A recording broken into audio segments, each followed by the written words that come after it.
Today I'm going to be taking you through our top bodyweight strength exercises for Jiu Jitsu.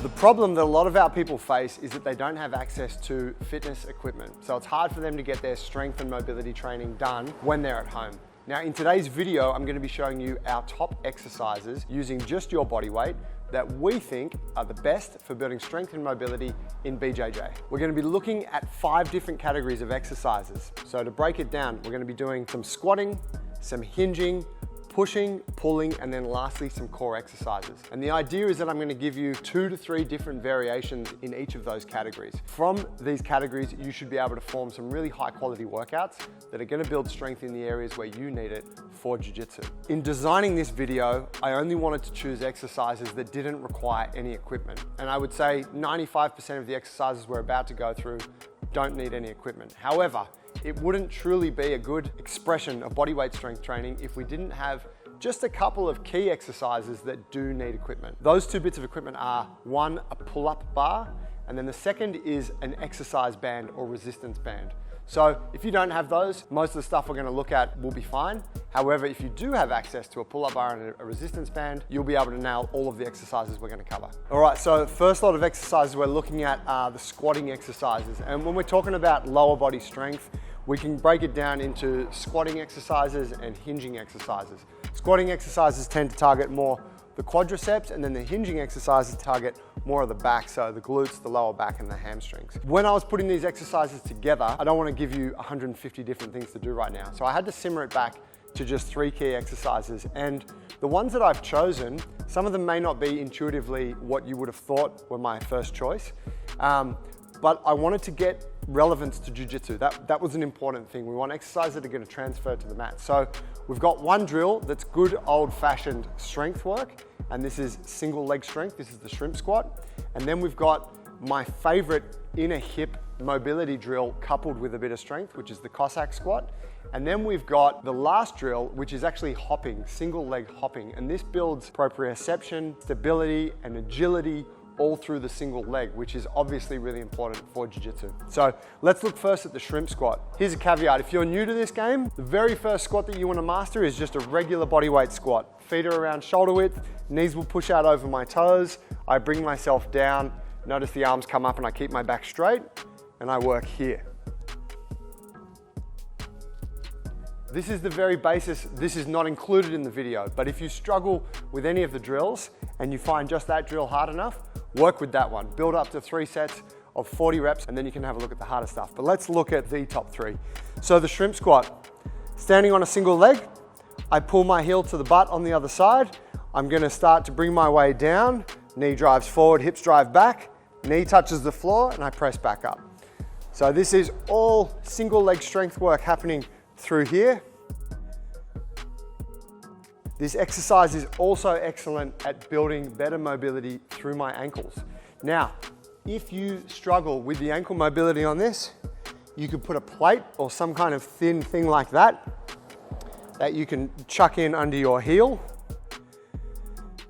and then work the drill from there, okay? That's if you find that your heel lifts when you're coming down, and that's just an ankle mobility issue. The second modification is if you can't go down all the way, you can reduce the range of motion. So I got like a foam block here.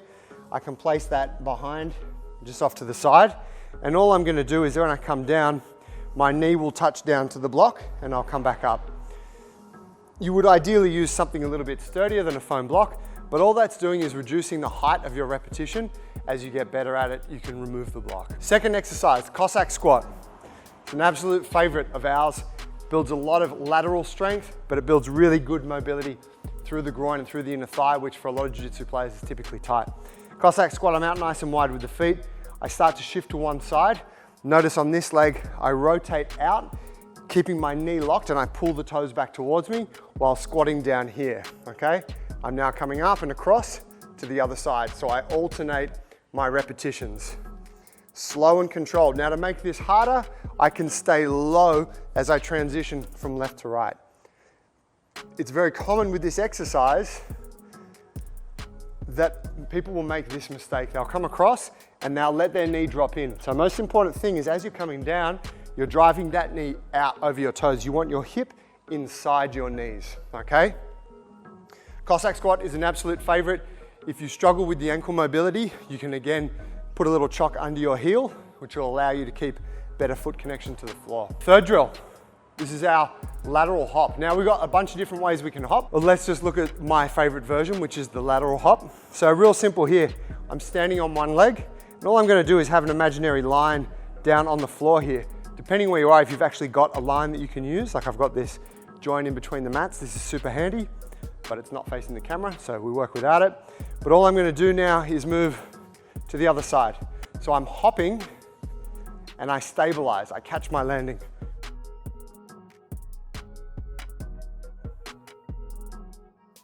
Now you notice there's not a huge amount of bend in my knee, it's just a little bit, but the foot is having to work really hard. Don't do this with shoes on, do it with bare feet. It's gonna build strength through the foot, it's gonna build stability in the ankles and knees. This is actually really excellent, say after the shrimp squats or the Cossack squats. It's a bit of a finisher to the workout, but it's also excellent to put into your warm-ups before you get onto the mats. All right, so we're looking at hinge exercises now. So we're talking about back side of the hips here. Now, obviously, if you had access to weights, it makes it easier to strengthen this area because we're talking big, strong muscles. So having a bit of resistance helps. However, you don't have access to them, we've got to use our body weight. So there's a couple of things that we're going to do to maximize returns here. The first is we're going to use some jumping drills. So we're going to look at a broad jump, which is great for building power and explosivity through the back of the hip. The second drill we're going to look at is the aeroplane drill, which is a really great balance as well as single leg strength drill. So that's a really great precursor to a single leg deadlift or something like that that would require weights. And then the third drill that we're going to look at is really basic on our back, single leg glute bridge. And this is a great way to just get right into the hamstrings and the glutes and works as a really fantastic accessory drill to perhaps the aeroplane or the broad jumps. So first drill, broad jump. Now we're talking about hinges, right? So we're looking at exercises that get into more of this kind of position here, less about the knee bend. My broad jump, I'm simply going to jump from point A to point B and I'm looking to cover as much distance as I can.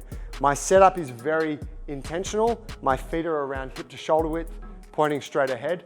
My arms will come up. I will swing the arms back as I hinge and then I will throw the arms as I jump. Looks like this.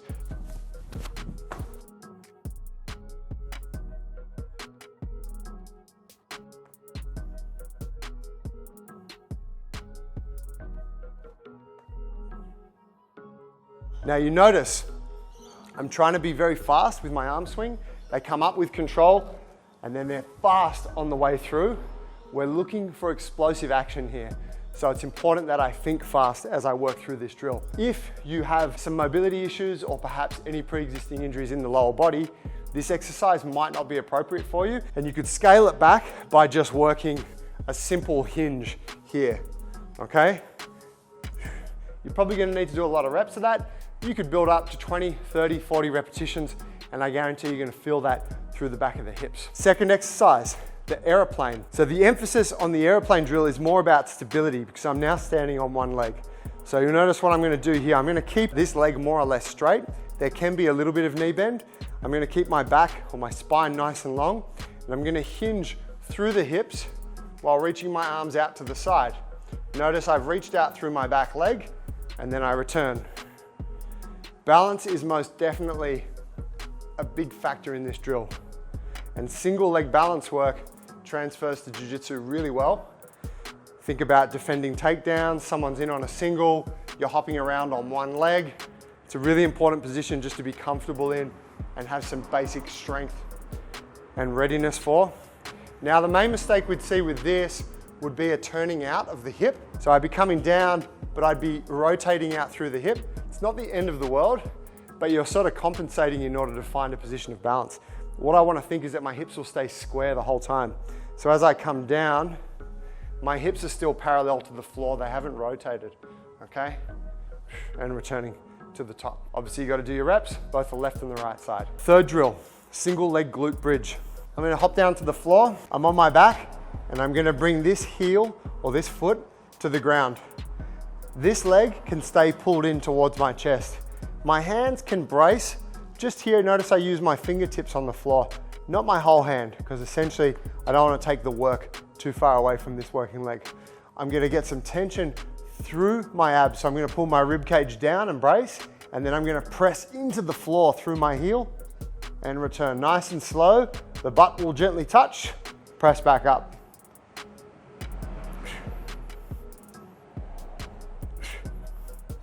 Now, if you want to make this a little bit harder, you can extend the opposite leg. It's now adding a little bit of weight out in front. And if I want to make that harder again, I can elevate my foot. When you go for this elevation, I'm using a small box here. This is about as high as you want to go. But now I'm just going to have my heel connected to the bench. Again, fingertips to the floor, press. Squeezing the glute in the top position. Notice in that bottom position, I don't switch off.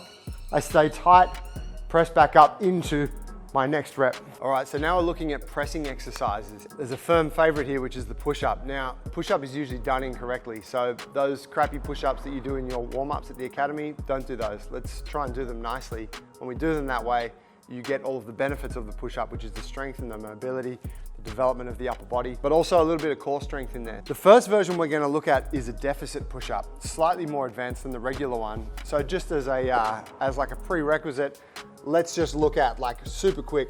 Very first push-up version, you could go from the knees, you're gonna tuck the pelvis, you're gonna have the hands positioned at shoulder width, and then you're gonna keep your elbows tight to your body as you come down and press. Down and press. You notice, shoulder blades stay down, elbows stay tight, and I press, keeping this nice stable position. If that feels fine, then you could work a full push-up on the feet here, okay? Again, I'm keeping the pelvis tucked and my abs tight, so I'm keeping tension through the midline. If you've mastered those, the deficit push-up is really nice because it gives you a way to get more range of motion from a regular push-up, which for me makes it a huge favorite. You could use kettlebells, you could use dumbbells, whatever you have, a couple of timber blocks. I got these foam blocks here. I'm gonna position them on the ground. And I'm gonna go just a touch wider than usual here, but I'm still gonna be keeping those elbows close to the body. I set my top position, tucking the pelvis, rib cage down, and then down I come, keeping those elbows tight. Now you notice I get that little bit deeper because of the blocks. I feel a little stretch on my pec in that bottom position. Making sure the shoulders stay down, press. Now you could even go a touch higher with the blocks, and that would allow you to get even deeper still. The main thing is that you're keeping your shoulder in a strong position. All right, so second press variation is gonna be a dip. Dip is a staple of upper body bodyweight strength exercises, often performed incorrectly, and this can be really problematic if you have tight shoulders. So let's have a look at this technique, and I want you to see where most people go wrong. With the dip, I'm using a couple of boxes here. You could be using parallel bars, whatever you have available to you.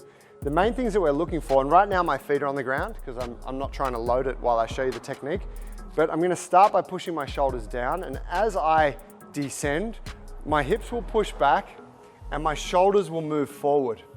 All right, so you notice I'm now leaning quite far forward. As I press back up, my torso returns to a vertical position. I lean forward, push the elbows and the hips back, and I press. What we want to see in the bottom position is that my forearm is vertical, okay?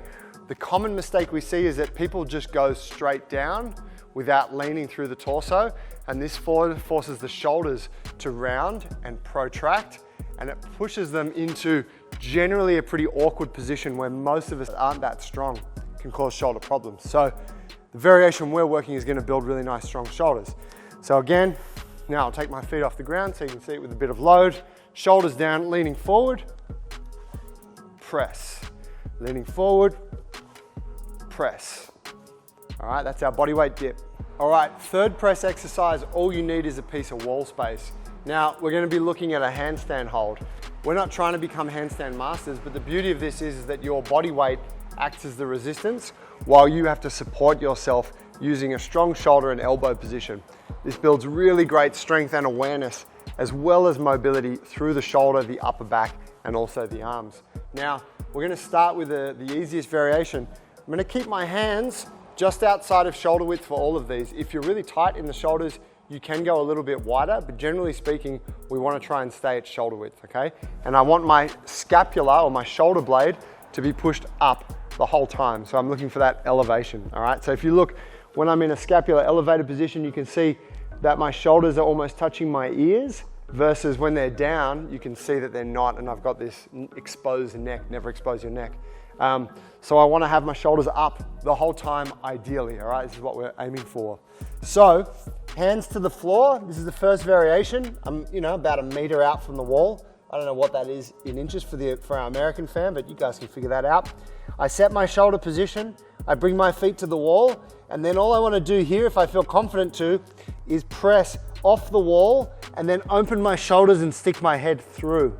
And I'm just gonna hold this position. I'm looking for a straight line from my palms to my hips, okay?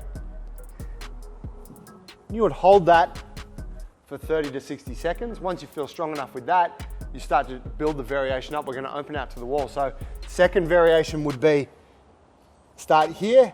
Now I would open up and straighten the body out, feet together, toes pointed. And then if that feels fine, I'm gonna start to walk my way in against the wall. Trying to tuck my pelvis, pull my rib cage down, get a nice strong body position and hold. Now what's important is that you keep a little bit of gas in the tank. So when you finish your set, you can walk your way down. The biggest rookie mistake we see with the handstand or the chest to wall handstand is that people will gas out in the position and then collapse out of it. Don't be that guy. Leave yourself a little bit of energy in the tank so that you can come out and not crush yourself. All right, so we're looking at our pulling exercises now. Pretty obviously, these exercises are super important for Jiu-Jitsu. You think about how much pulling you do, gi grips, guillotines, all that kind of stuff, takedown work, it all involves pulling. So the more we can build this strength around the scapula and through the muscles of the back, it's really gonna transfer to our performance on the mats. Here's the deal with bodyweight training at home. It's very hard to replicate pulling exercises without having some equipment. And it's simply because it's hard to find something to pull when it's just you and a piece of floor. So weights are really handy, or a pair of rings, or any kind of suspension training thing like TRX, or a couple of ropes, or even one rope, or a chin-up bar. So that's one of the caveats I made at the beginning of the videos. I forgot to mention rings, but all of these three exercises we're gonna look at a ring row, or like I said, a suspension row. We're gonna look at a chin-up on the bar, and then we're gonna have a look at a banded row, just using an exercise band. So exercise band, pair of rings, all pretty cheap. For our row, I'm gonna get myself into position here. I can alter the height of the rings. I'm starting in a pretty moderately heavy position. I want my body line tight, so I'm gonna squeeze my glutes, pull my rib cage down. Okay, so rib cage down and bracing the abs. That sets my midline nice and tight. Then I'm gonna keep my shoulder blades down and I pull. When I pull, I wanna think about squeezing the shoulder blades together, and I'm keeping the elbows tight to my body. Now to make this easier, I could bring myself into more of an upright position, okay? And then if I want to make it harder, I could bring myself into a lower position. You could even place your feet on a box or a bench so that you'll get more load through the upper body. Chin up, absolute staple of upper body strength, body weight. Now, not everyone will be able to perform a chin up, so there are other variations you can use to get towards it, like eccentrics or chest to bar holds. I'm not gonna go into all of those today. However, you can check out our other videos for more information on that. The ring row that we just looked at is a great option to build strength to get towards a chin up. Let's look at the chin up though. So, underhand grip. I'm gonna start in a passive hang, so I'm gonna be right in the bottom of my hang position. Biggest mistake I see is that people don't hit this bottom position, they stop a bit early. That's not a full repetition in bulletproof books. The top of the repetition, we're looking to get the bar to our chest. So I'm trying to form contact with the bar. All right, shoulders are back and down, and I'm pulling that bar in tight. So, starting in the very bottom of my hang, pull the shoulder blades back and down, connect chest to bar.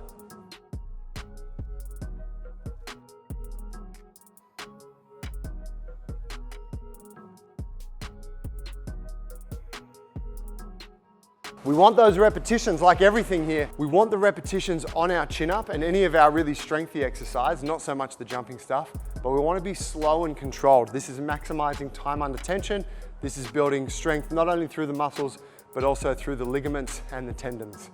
The third of our pulling exercises is a banded row. I'm using this purple band, which is like a medium to strong resistance band. It's really handy if you have a selection of these. You could have like the really little one, the extra small, medium, large. Just gives you options to work with. All I need to do this exercise is some kind of fixed upright. You could be using, I don't know, a hook that's on the wall that you mount the band to. You could be using maybe one of the uprights on your staircase, just something that's sturdy. And all I'm gonna do is wrap the band around there, and then I'm gonna grip. Now I don't grip inside the band, I just grip over the top. I'm gonna bring that band down till it's about the height of my chest. I'm gonna shuffle back to get good resistance. Nice and upright through the torso, shoulders down, and then pulling back as I pull the band to my chest. Or I'm pulling the band towards my body with the elbows tight, not the chest. Now again, if I need a bit more resistance, I can hang back a little bit. And I'm getting that little squeeze, that little half-second pause at the back of the repetition. Obviously, if it's too easy for you, you need to find a band that's a little bit stronger, so you can go to your larger size. If you don't have any kind of upright to mount the band to, you can also use the feet. It's not optimal, but it works really well if it's all you got. 3 exercises for building core strength. Now, there's a couple of things we're looking at here. The first exercise is an isometric hold. Actually, the first and the third are, which means we're just getting into a position and holding it for a duration of time. The second position will be more dynamic. And then the third position, we're actually involving the hip flexors quite a bit more. And we need strong hip flexors for Jiu Jitsu. So this is a really handy detail to have. All of 3 of these exercises should be in your program rotation, and they're gonna do really good things for your performance on the mats. So the hollow body is the first one. And to get into this position, I'm gonna lie on my back, I bring my knees up, I point my feet, and then I bring my knees and my feet together. All right, it's the first thing.